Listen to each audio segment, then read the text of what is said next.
Welcome to the Fantasy Pavilion, your home for fantasy sports.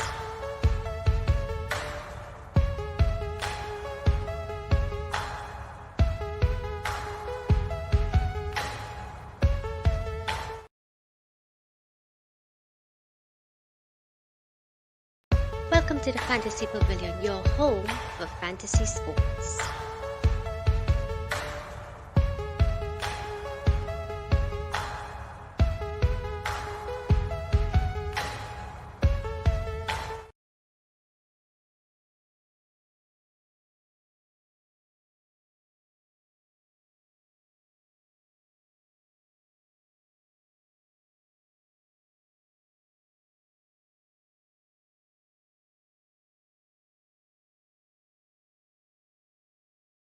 Yes, guys, welcome back to the Fantasy Pavilion, your home for fantasy sport, F1 action. Of course, the Monza GP is coming up this weekend, but before we even reach quite there, we have to discuss the thrilling events of the Dutch GP. But I am joined by our F1 expert, Michael, back in the flesh. Bro, break it down, Dutch GP. What happened? How was Lando Norris able to win that race? Because McLaren has a car. At the end of the day, right now, McLaren has the fastest car on track. It was just really thrilling. I think Lando putting its own pool, excellent job. I think that comes down to the car a bit, but definitely have to give him his flowers. He did really well. I mean, Lando suffers with the start sometimes, or it could just be the both McLarens because both of them had a lot of wheel spin off the line, and that is also why Piastri lost out into turn one. Lando too, but McLaren just has a car that is so balanced because we saw whereas the Red Bull has the speed, the tires were suffering. Whereas you see Mercedes, their tire management was a lot better. They didn't have the speed. But McLaren has beautifully found that sweet spot whereby they have a really good tire performance, but they also have a really quick car. And I mean, the results speak for themselves. For Lando to beat Max by a full 22 plus, I think it's 22.9 seconds. That is crazy, especially in Formula One, where a second is such a long time. I mean, if it is, we do 22 seconds talking, it will feel like nothing. But I mean, if you go on plank, you'll really feel what 22 seconds feel like. Facts. But nah, Lando, it did really well. The car is working, and I think the stats speak for themselves. If Lando is to win every single race for the remainder of the season and get fastest lap at each of those races, and Max comes second, Lando will win the title by 1 point. The last time margins were this close was 2021 between Max and Lewis, Right. and we know it went right down to the wire. So are we going to get a repeat of 2021 as it relates to this end of season fight? I pray that we do, because it will give us something to be a bit more interested in. Because Red Bull has been really dominant, and people will say, oh, he's a Mercedes fan, you're only saying that because Mercedes was dominant too. When it is we were dominant, Lewis did not win 10 races in a row. And why I mention it is because last year at the Monza Grand Prix, at the Italian Grand Prix, that is where Max made the record of 10 straight consecutive wins. And Mercedes never had that kind of dominance. Whereas, yes, we were winning both drivers and constructors years in a row, we were not that dominant. So when it is people complain about the Red Bull dominance, that is what they're really speaking of, is not a heating on Red Bull. You all built an amazing car, you all had ingenuity to bring you all into this new regulation, but it's really good to see McLaren bringing the fight to Red Bull. They really have them quick in the boots, as I think you said it. They fire New Year, it's like, all right, cool, you're not gonna have this Sonic car anymore. And it's just been really funny. I think, we had to speak about Perez.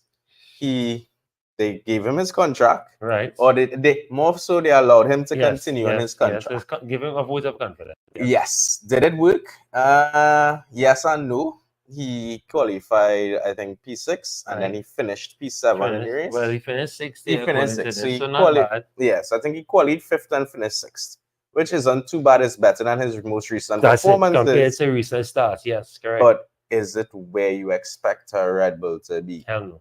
Exactly. So that, I think, is where I think people have rumors and the conspiracy theories out, whereby Disney Plus was releasing a documentary on Checo Perez just before Red Bull was supposed to announce whether they change him out or not.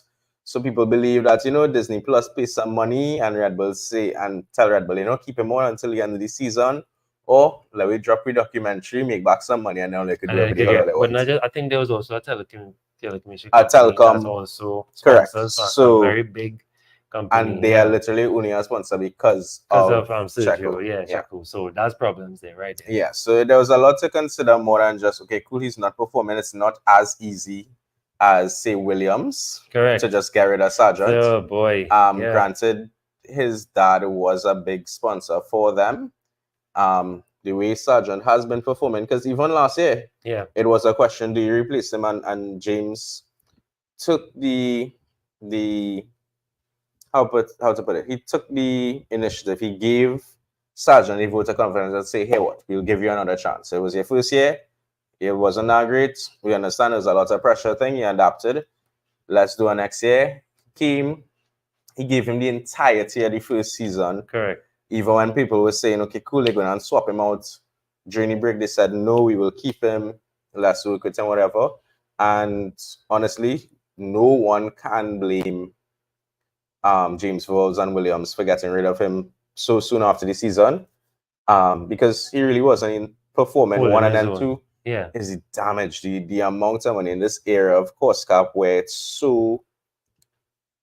teams have to be so frugal, especially smaller teams like Williams, where they don't have that much money to throw around, say Ferrari or Mercedes, that kind of thing. It's really important for them to save as much money as possible to invest it in their development of the current car, the future car, what as the case may be. And keep drivers. Yeah. So at the end of the day, it's hard. Yeah, right. Cool enough, Alex Albon was able to relate because he was in the position whereby he was that driver that came in. He was the driver who got kicked out. Right. Because that is what happened to him at Red Bull, but he was also that driver to come in mid-season. So I think he's going to be able to relate to the guy that's coming in, give him some tips and pointers, Yes, it's a lot of pressure. He could help him, coach him, because at the end of the day, he's going to be the number one driver in the team. Either way, He is the more experienced driver in the team, so he will have priority, but he will also be able to guide the younger driver in that regard. And I think it's a bit better because Williams aren't looking for somebody to come and win races. Correct. They're looking for somebody who could consistently drive the car, fight for whatever points they can get, and not crash the car. Yeah. So it's a lot of pressure on, I can't remember the guy's name coming in. Yeah, the young one. But honestly, I think he could do better than Sargent.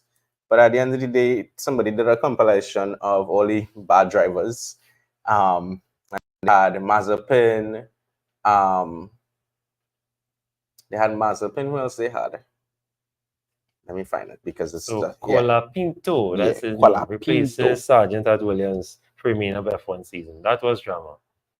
And Logan, that was a funny. Yes, Logan Sargent. Right. While looking for that, so of course it does Grand Prix. We had in some interesting finishes. So top 10, Gasly. I mean, Alpine not hitting as normal. No, but that's good. Yeah, for them, for their start, for where they have been. Lewis Hamilton, not where we are accustomed to, at least in recent form. He has been really good in recent form. But I mean, 8 from 14 is still. Yeah, really... of course. Both Mercedes, right? So both 7, 8. Yeah. Perez, that's his best, but it's up there with the best for the season so far. Best for the season in most recent times. Right, in most recent times. Carlos Sainz, in and about, so we're not disappointed with this because he's been in and about. Correct. And I think if it is the tire shot, it was a little bit different. Maybe he would have been able to catch Oscar at one point. Right. So it definitely came. It was close. I think where the cars stack up, it's definitely McLaren, then the Red Bull, and then the Ferrari, or the Ferrari is trying to make a resurgence to fight the Mercedes as it relates to, getting those constructor points. But I think Ferrari is still a bit ahead of Mercedes right now. For sure. But what caused that just a sudden switch, Michael? Because Max was, you couldn't catch Red Bull if you tried. You really couldn't. I mean, what caused that sudden change? That just shows how important the development game is in Formula One and why there's so many strategies. Aside from strategy on a track, you have the development strategy and the way Formula One is set up, whereby the teams that finish lower in the standings, they get more development time. Right. They have more time in the wind tunnel to develop and make their cars better, whereas the teams on the top, like Red Bull, they've been at the top for the past 3 to 4 seasons. Yeah. So therefore, their R&D time has reduced or is the least on the grid. So as much as, yes, they build a great car to say 85% of its potential in the new regulations, whereas everybody else was at a 70%. That is why that gap was so crazy and they were just winning everything. And then that was the first season of the regulations. Then the next season, people get a little bit closer, but Red Bull is still that far ahead because they use their time when it is they weren't at the top to use that win time to develop the next car. And again, they just had the genius of Adrian Newey. And then, so that is why over time you've been able to see the team slowly catch up because they've been putting in that work because of the extra time. So now the question is that Red Bull stopped looking to develop this current generation of car because it's just so good already? So good already, yeah. And they're focusing on 2026, the new regulations, the new engine, etc. Or is it that it just hits a plateau because there is just so great something could be? Yes, correct. So maybe they've hit a plateau and they're just looking to find where can we eke out a little bit more performance. So that is where it is. And then McLaren has just been able to push and get that little edge on. Right. Now we have to look at the standings. We have to take a breakdown now of the standings. So Michael, take it away there, right? So as we go, so right now Verstappen is with 295 points, only 70 points ahead of Lando Norris. And that is why the maths of it works out that if it is Lando was to win every single race for the rest of the season, getting fastest lap with Max coming second, he will win the championship by 1 point. That's the nice thing about Formula One. You can do the maths of it to figure out where people will think based on probability of where they will think. We have Charles Leclerc for Ferrari with 192, then Oscar Piastri with 179, Sainz 172, Lewis Hamilton with 154, Sergio Perez with 139, and George Russell with 122. So those are the 100-point guys on the grid right now, and it's really cool to see just how close things are outside of the top two. After that, so the top two is set at the end of the season. It's either going to be Max or it's going to be Lando.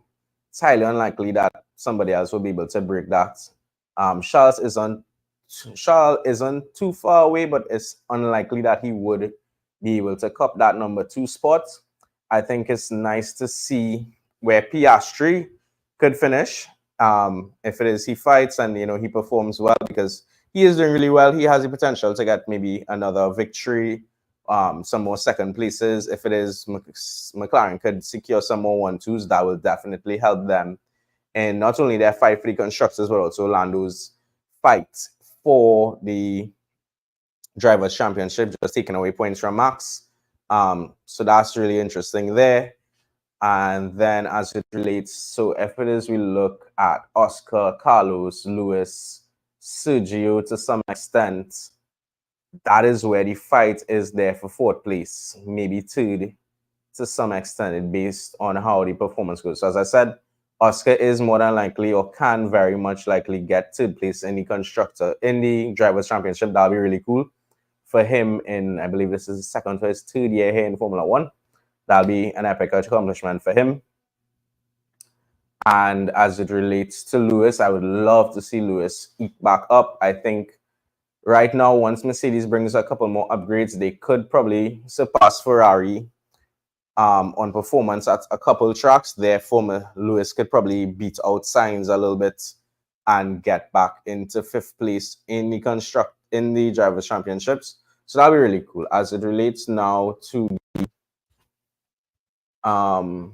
constructors' standings, we see Red Bull is there with 434. McLaren, Mercedes with 404 points. Ferrari 370, Mercedes 276, Aston Martin with 74, RB Honda with 27, and no, 34, Haas Ferrari with 27, Alpine with 13, and Williams with 4 points. So honestly, this is a done deal. McLaren, once they continue on the trajectory that they are on right now, they will be the constructors champions for the season. That's why it's so important to have two drivers that are performing. Correct. Because at the end of the day, you can have the fastest car, but if you only have one guy bringing in all your points, it's not going to work for a team that, you know, they just have one guy performing. So if it is, you look at it, the reason why Mercedes was able to be so strong in the constructors over the years is because, as yes, they had a great car every season, but they had two drivers constantly performing. Like if you look at the era of Lewis and Valtteri, it was always top 5 for both of them. Maybe they had a bad weekend, they outside the top 5, whatever, but both of them were constantly performing. Lewis winning races, Valtteri right there, 2, 3, 4. Yeah. Hardly ever out of the top 5. And that is why it is they were so strong and were comfortably winning Constructors' Championships races before the season is done. Red Bull can't necessarily do that because they only have Max bringing in the heaper points. The heaper points, correct. And it's not to say that you need both drivers fighting and changing and winning races together. You simply need one who is performing at that level and the other one who is consistently finishing fourth, fifth. Yeah, even a 6, you can say, well, fourth, to some extent. Yeah, I think fourth, consistent, and and fourth, fifth. Yeah. Once you have a driver who's consistently finishing that, you need nothing else in a number 2 driver. But not just that too. I think what helped McLaren a lot too, I think having Piastri just be there, because I don't think Piastri is a nasty or aggressive driver. And I haven't seen and then too, he's still young. So he still understands, hey, I have plenty years in this sport. I just need to continue. And I think what's nice with it, Piastri's manager is former race driver. He was Mark Webber, a fellow Australian. So it's nice because Mark is there coaching him in the background saying, you have time, don't think McLaren is delivering a car, your time will come. Yeah. And so long as he's patient, I think maybe the reason why Lando is a bit aggressive is because he's feeling that kind of pressure. I here for long enough, I need to get more. No, but especially now that he has a car. But I never saw that in terms of just having that your driver there to hold off the Max, hold off the and Sergio, honestly, if it is, I think Lewis. Everybody who was questioning McLaren's move to bring in Piastri over. Where are you now? Over Ricardo. Where are you now? Because honestly, that was the greatest move they could have made. They spend their money, buy out Daniel's contract, and honestly, it has clearly shown that was the perfect move at the right time as well. Because I think if they brought him in too late, maybe somebody else would have snatched him up. Right. Alpine already wanted him. Maybe he would have just accepted the Alpine seat because, you know, he gets a seat in the top. In a Formula One team. Yeah. But I think Alpine, McLaren has thing, I think they probably recouped the amount of money they paid Daniel and some. So I definitely think that was one of the best moves they could have ever made. All right. Now, looking ahead, Monza's coming up. Big weekend, big race. Of course, every race now, as you were saying just now, is vital, important for the championship, for the title. Max has to step it up. He has been trying, but I don't think he expected that. That's it. He did not expect that's and then is Max Verstappen a bit complacent? Maybe in the first half of the season he was racing his races and then coming to race and whatever. Fine. And we're not going to touch on that topic. No, that's fine. But maybe he was not taking things as seriously, or he thought that he was a bit more secure. And with this resurgence from McLaren, which is the first time they're performing in a long time, because I saw one of these stats, the first time they got a 1-2, the last time they got a 1-2 at Monza was when the Anya was at the thing, but their last real glory days was when Lewis was there back in the 2008 when he won his championship. They fell off 2009 because of the email gates and their little issue, their controversies there. And then when Alonso was at the team in 2015, 2016, it was a mess. So McLaren has come a long way. Yeah. In the sense that McLaren was once where McLaren was where Alpine and Williams is now. Imagine that. And so for them to reach back to up to it shows you how that hard work, how it pays to have a strong leader in one like Zach Brown, as well as to have a vision and and to some extent some luck. And some good driving. And you have to be persistent at it too. Correct. And just say, all right, I'll never win, never blah. Exactly. And I guess good teamwork. Correct. Good teamwork, right? Good teamwork. I still say though, I want to put some bacchanal in the spin here.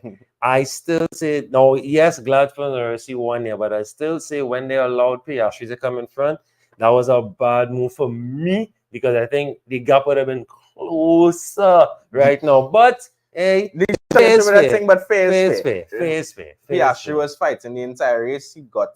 Lando got ahead on chance, but it's a lot better. Yeah, fine. It's yes. But it's still bode well for the constructors championship. And that's it. Maybe at the start of it, or when McLaren said, okay, cool, we have something here.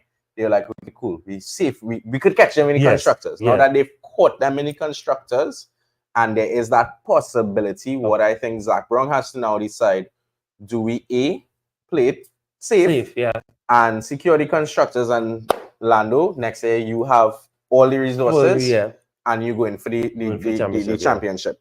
Or do we say, okay, cool, let's go for glory, guns blazing, and try and get both constructors and driver championships. I personally would say play it a bit safe because you have one more year of regulations in 2025 with these current regulations that they're doing well with. But then we go from there. So we're going into take away. I'll come back there again. Take it away. We're going to move into the track breakdown, the Autodromo Nacional de Monza. So I'm gonna just watch it on my phone because I have the corner names, which I think is really important for us to know as well. It's good to know what they look like, but it's also really important to know the names of the corners. So turns 1 and 2 is the Variante del Retrofilio. So you'll hear the announcers calling it. So they come straight down from the grid boxes, they all the way down to turn 1, heavy on the brakes. It's a 90-degree turn into turn 1, quick left-hander of 2, back on the power, turn 3, which is the Curva Grande or Curva Besano. It's flat out all the way down to turns 5 and 4, which is the Variante della Raggioria. And then we go into Lesmos 1 and 2, which is turns 6 and 7 respectively. And that is a very quick corner. As I said, I've learned a lot of these tracks playing Gran Turismo, and when it's whichever car, or because it's Formula 1 cars that has crazy amounts of downforce, those corners are practically flat out. And then as you come out of 7, it's flat out with DRS into 8, 9, and 10. 8, 9, and 10 being the Ascari section of the track, Variante Ascari. You're going to have some guys with the DRS going down into 8, trying to dive bomb into the left hander of 8, ride the curbs of 9, and then power it out through 10. Then there will be a kind of lift and coast kind of into 11, not really a heavy braking zone, through the last corner, which is Curva Parabolica, turn 11, and then it's flat out back onto the main straight, DRS into turn 1. Turn 1, aka the corner where Max Verstappen parked his car on Lewis Hamilton back in 2021. which is, pretty iconic. Is one of the things we remember. The track, we'll remember from the track in most recent times. So it definitely is a corner to pay attention to. A lot of drivers get in trouble with the stewards, in that they didn't they breaking point properly. They were gonna miss the apex altogether, run out of space, that kind of thing. So it is a very, very, very quick track. It is a 53 lap race because it's not necessarily short, but it's very quick. The lap time, the lap record right now is still held by Rubens Barrichello back in 2004 with a 1:21.046. So it's a really quick lap. The Autodromo Nacional Monza is also known as the Temple of Speed. So it is one of the tracks where the drivers get up to the highest speeds ever. Oh, it's one of the fastest tracks on the calendar. So it's going to be a very quick race. A lot of action. We're going to have to consider tire strategy. A lot of guys might start off on the mediums, so you would see them trying to conserve mediums through practice so that they could at least start the race on mediums, or somebody might go aggressive like Lewis last week, whereby he was starting back in the midfield or the back of the midfield more so, and use the softs to try and make up some ground, then pit for some mediums, hoping for safety car to get a free pit stop. Didn't work out, but he still was able to make it work. So that is where the tire strategy is. You may find some people maybe to the midfield, to the back, deciding, okay, cool, let's run it. Let's start the race with a hard tire. We're going to suffer in the very first few laps of the race, but let's play the long game. So instead of pitting early or when everybody else pits, we go a little longer, try and build a gap, and then we duck in for a pit stop then. But the problem with that is because it is a fairly short track, or a quick track more so, you tend to have a lot of traffic problems. So doing that could then backfire on you, whereby, okay, cool, we have to pit, but then you pit and you end up behind some back markers. So it's an interesting strategy. We're going to see more than likely guys are going to push for one stop. I think a two stop can work under the right conditions.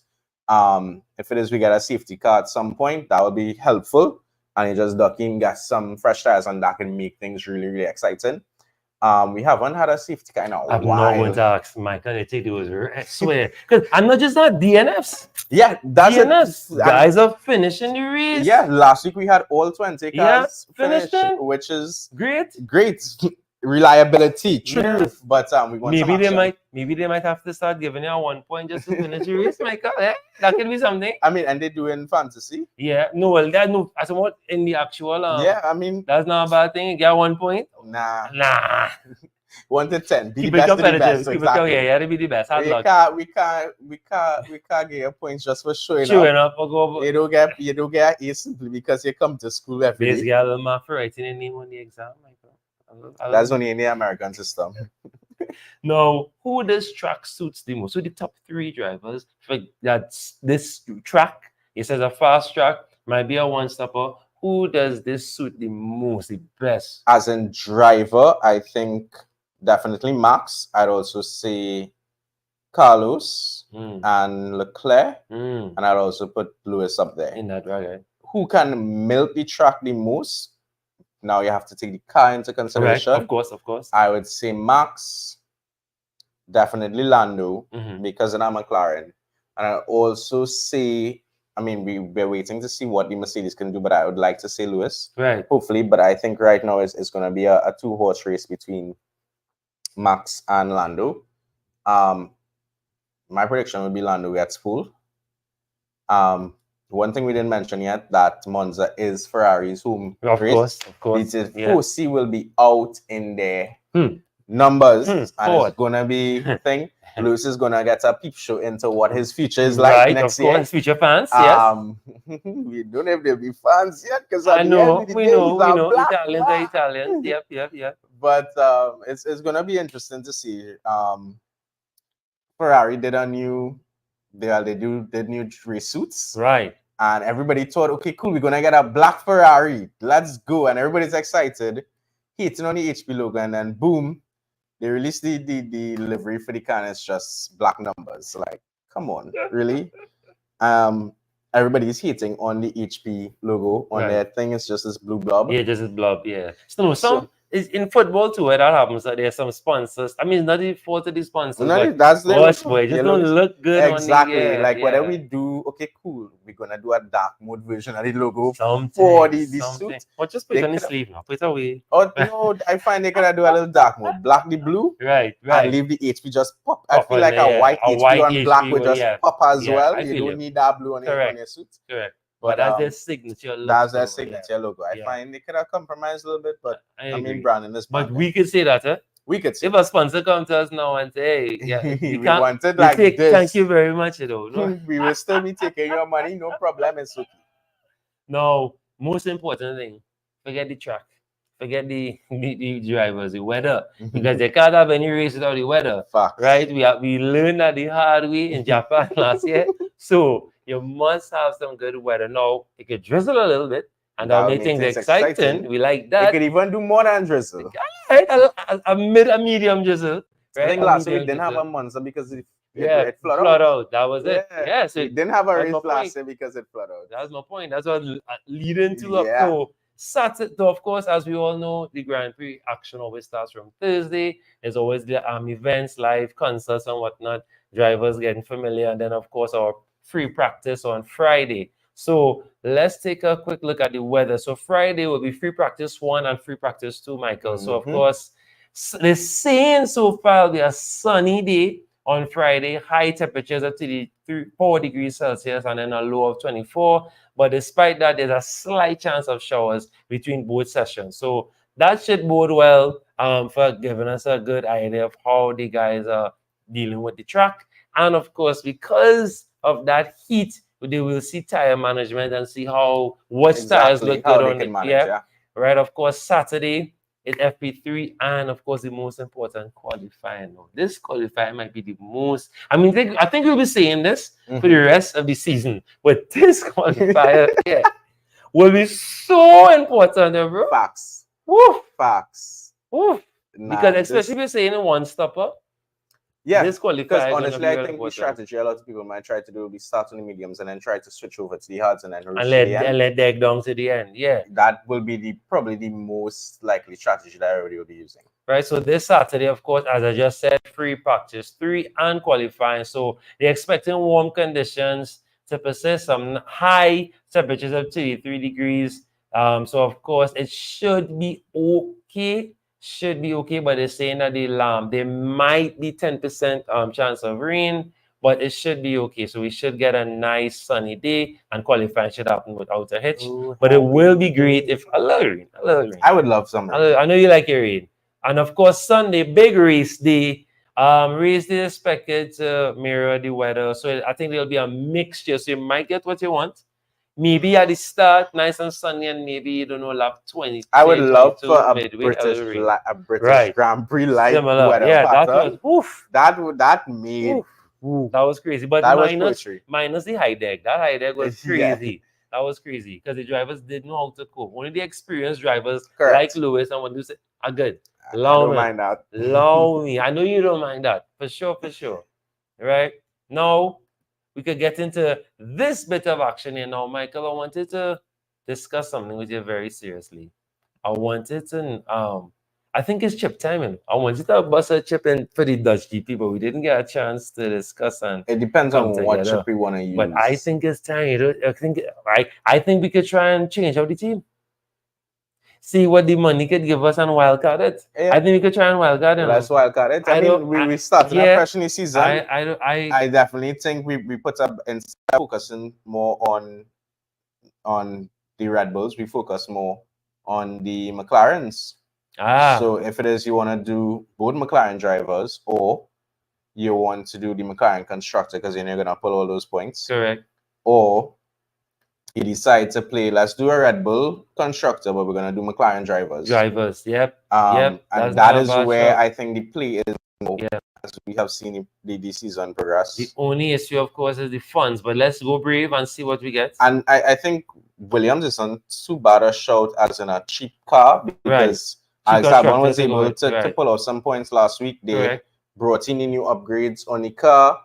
You saw Albon perform with the car, and last year, Williams was also really, really good at Monza. With before, yeah. Albon finished in the points last year. Right. So I definitely think it'll be really good if it is we can get the Williams in, pick up whatever little points come from there. So 29.2. And you still have 29.2 to spend on your drivers. And you have the two thing, I would say you could actually take out Oscar. All right, so drop Oscar, right. And then get one of the Ferrari drivers, whether it's Sainz or Leclerc.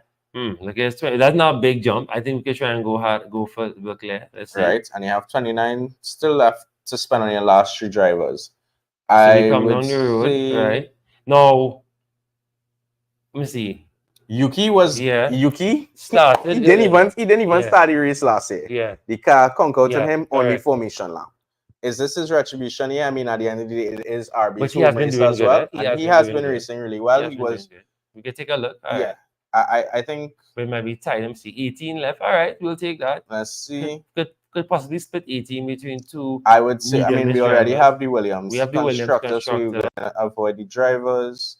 I don't want to go anywhere near the thing. I said we could pick up a Haas guy. Nico hasn't been too bad. Once the car is good, he's good. Because you hear his name calling, he's not too bad. Right. And we have 8.6 remaining, and I guess we just have to remain and go with the Williams drivers. And see what Albon could do. Because I personally prefer to take Albon and double up driver and car, but I prefer to have him than anybody from Kicksauber. I would say that. I'm not vexed for that. No. So we use up the entire budget. This is what we're looking like so far. So Lando, Charles, no. Risky without the max, but I think as you rightfully said, you're gonna pick up max points from the Red Bull. So at the end, so if it is you watch it here, technically you're getting your top one and your top two. Correct. And sometimes three. Correct. Yeah. And so I think that's a fair pairing there. You're going to be pulling maximum points, at least from two persons on the grid. So I think it's a fair balance. I would put the chip on Norris, of course. So I think that's not too bad a place to go. I actually like this is a pretty solid team. Yeah, I think so too. Let us know in the comment section, guys, what you would do differently. This is our wildcat team. Busting the wildcat chip. Why not? Right? We just had the break, just had the Dutch GP starting there after our long break, and we're going into some action here. We need to start getting some of the key guys that are performing well, the key constructors. And we're gonna support Lando. I think Lando can do it. But honestly, I think Lando you think it's too late? I think he can do it. It's a big Hail Mary, but barring anything unforeseen. Facts is facts. Barring anything unforeseen, Max more than likely will still take the title. But if it is, and we discussed this before we started, Lando needs to win all the races. Winning all the races for the rest of the season, that is a big ask. Right. He is, yes, a better car than Red Bull right now, but he's not Red Bull. Correct. Because you also need to consider your pit stops and that kind of thing. All of those things could make or break a race. Seconds. Yep. Not only are the pit stops, but also the strategies that they call. McLaren made some questionable strategies. Hopefully they learn from their mistakes. But I don't see him winning every single race of the season remaining. Right. That's one. So that's where that math starts to break down. Fastest lap. I don't see him making fastest lap. Correct. Okay, cool. Yes, you will have those opportunities where it is you have a free pit stop to the guy behind you. You can make a free stop, put on some fresh softs, get the fastest lap, Hail Mary thing. But then again, we look back at the Dutch Grand Prix and Lando was able to take the fastest lap with old tires on the car. He just brought the speed out of nowhere. And that came down to two things. One, having the free air of that gap behind, with nobody in front of him and nobody behind him. And then because he wasn't fighting with anybody defending, he'd have just had all that extra battery power that he'd have been able to use on our last lap to really give him that boost. Do I see that happening every race? No. So that is why I would say him. So there's two things against him winning every race for the remainder of the season. That's the fastest laps. That's also just being able to win every race. The likelihood of it. The next thing with that, Max finishing second in every race. That's also a thing, is either Max comes first or second. Yeah. It's highly unlikely he falls out to the top three. If he does, it is barring something. It was barring something unforeseen. Yep, correct. Is right. Is there the possibility somebody crashing into him? Sure, but none of the drivers on that track wants to make that mistake. No. 1, 2, is he going to make mistakes? Highly unlikely. Is the car going to fail? Highly unlikely. So there's, as much as yes, everybody wants it to happen, I want it to happen. I think realistically, we're going to see Max Verstappen championship with McLaren constructor, but the F1 gods, the script writers, clearly having fun this season. Maybe they will give us a treat whereby they let everything, okay, cool, Max, you're gonna win every race except the very last one, and let's see how it plays out. Are we going to have a 2021 repeat where the championship goes right down to the end, wire. And then hopefully we don't have the no, I don't mind. I wouldn't mind it. Let Max get a taste of you in medicine and see how it feels. So then have to stand up on the podium and watch this man that you was beaten whole time just come and take your championship. Because some fool in the stewards box decide, well, I want to see action. Action. Correct is right. I mean, but is karma that good? I really hope it is. God, like, will see. I mean, they always say, what? Thief from thief does make God laugh. Trust and believe that would make me ecstatically laugh as well. I have a few friends who are Red Bull fans. They will not like me after that comment, but I know it's not Red Bull who did it. Yes, it was all Michael Massey, but at the same time, it's good to, see the other side. Yeah, but it's gonna be I can't wait, but we still have a good bit of races to go still. Yeah. They still have to come across in North America. So plenty action to go. So after this, they have a little break again in Azerbaijan. We have a week, I think 2 weeks, about a month or something like that. And then we go Azerbaijan. Singapore. So it's going to be a packed season. Back to us. And so it's still a lot. And as you said, yes, Max is great. He could do well, could come second, could come third, but you never know. And as long as Piastri and Norris, I think, race well and continue to be good teammates, they'll be in the dance. I agree. And so I think that's what I say. The McLaren constructor is secure. They're going to get constructor. Barring anything unforeseen, they will get the Constructors' Championship this year. With it, the drivers, maybe it will get close, but I still don't see it tipping the way of Lando. It's just too much mass against him.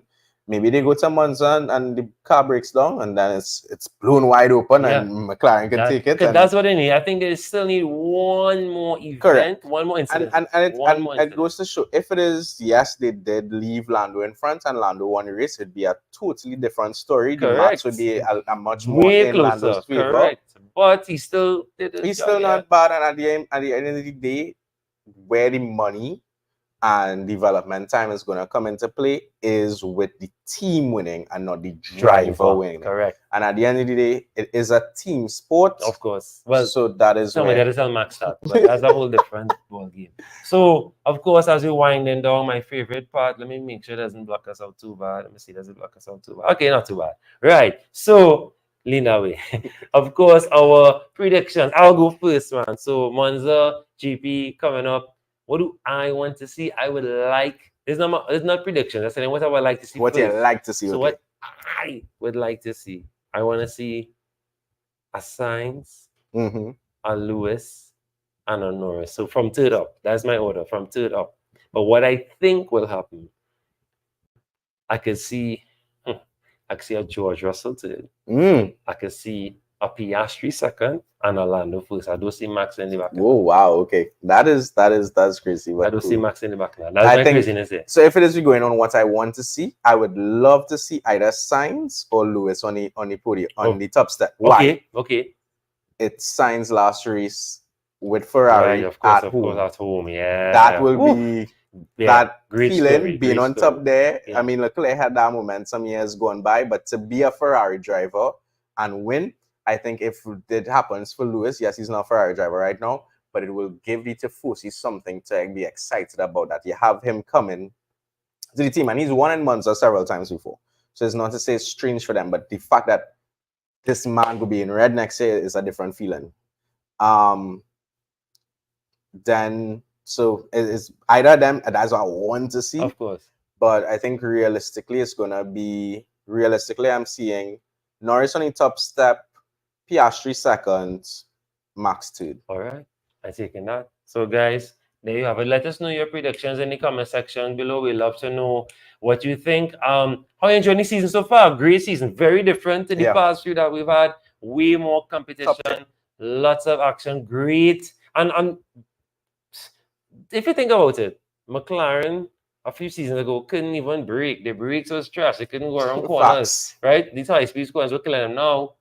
Look at them. So I'm really enjoying this season so far. Long may it continue. Not just because it's Max. So we just love the little competition. If you're good, you're good. No problem with that. And he was great. The nice thing is that, I mean, aside from, I believe it was Red Bull Ring, whereby Lando and Max had the incident, they're racing pretty cleanly. Yeah, well, because it's not Lewis, but that's a whole different ball game. Because once Max see Lewis, is a whole different ball. And I'm no fan of Lewis, guys. Right? No fan. So it's not me. He didn't say it. I said it.